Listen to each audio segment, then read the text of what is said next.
In this presentation, we shall be looking again more closely at the general premise of permissibility based on the maxim that everything is permissible except what is clearly prohibited. Al-asl fil ashya al-ibaha, that the original ruling and foundational assumption of things is that of permissibility and freedom to act. Some scholars have said this principle applies to everything other than aqidah, in other words, issues to do with creed, and ibadat, acts of worship, acts of devotion and rituals. And so scholars represented by the likes of Ibn Taymiyyah and Imam Shatibi are of the opinion that in acts of worship and issues to do with articles of faith, the general rule is the exact opposite. To them, everything is prohibited except what is permissible by the Quran or Sunnah. And so for these scholars, the default ruling on issues related to devotional acts of worship and creed is that of prohibition in the absence of evidence to show that a particular act of worship is permissible. And to these scholars, any act of creativity or innovation in worship is described as bid'ah. It's a heretical innovation, it's a blameworthy innovation. And since the Prophet, peace be upon him, said, Kullu bid'atin dalal wa kullu dalal fin nar, that every innovation is misguidance and every misguidance leads to hell, that this hadith refers to innovations in worship, or what is generally called in deen, in issues to do with creed and devotional rites or acts of worship. For other scholars, represented by the likes of Imam Suyuti and Al-Izz bin Abdus Salam, the general rule that everything is permissible except what is clearly prohibited applies to both ibadat and mu'amalat. And so for these scholars, the principle that everything is permissible except what is prohibited applies to everything. And so any extra acts of worship or dhikr, meditation at the end of prayer or collective meditation, even if it was not done by the Prophet or his companions, would be considered permissible unless there was evidence for it being prohibited by the Quran, by Sunnah, by ijma or qiyas or any of the tools of ijtihad. So this meant a fundamental difference in the concept of bid'ah.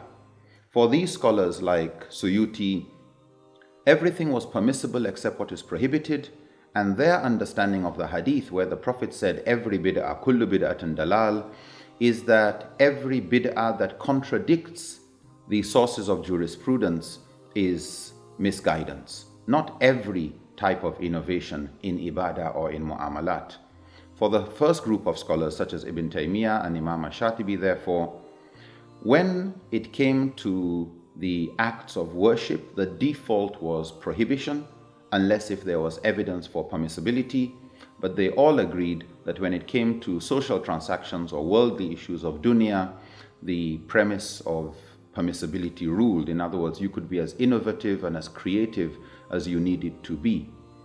Their understanding, therefore, of the hadith, which says kullu bid'atun dalal, they don't understand kullu, every bid'ah, to actually mean every bid'ah, including mu'amalat. They understood every to mean every bid'ah in ibadah, in acts of rituals and acts of worship, or issues to do with deen, that is aqidah and ibadat.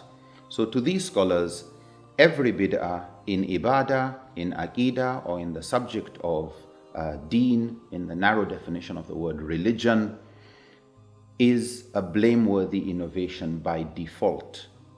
Whereas for the other scholars, they considered that the way the Prophet and the way the Sahaba handled things was not with the assumption that innovations or practices that were new, that were not recommended by the Prophet in the field of deen or acts of ibadah, these scholars view that there wasn't a default assumption that these things were prohibited. The default assumption in their interpretation is that they were permitted unless if they contradicted the Quran, Sunnah, or the other sources of Islamic jurisprudence.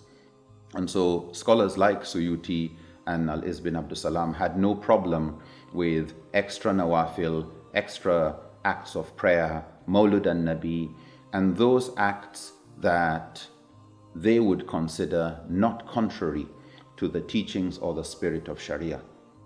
The point here is just to understand that scholars have differed on the general application of the principle that everything is permissible except what is prohibited.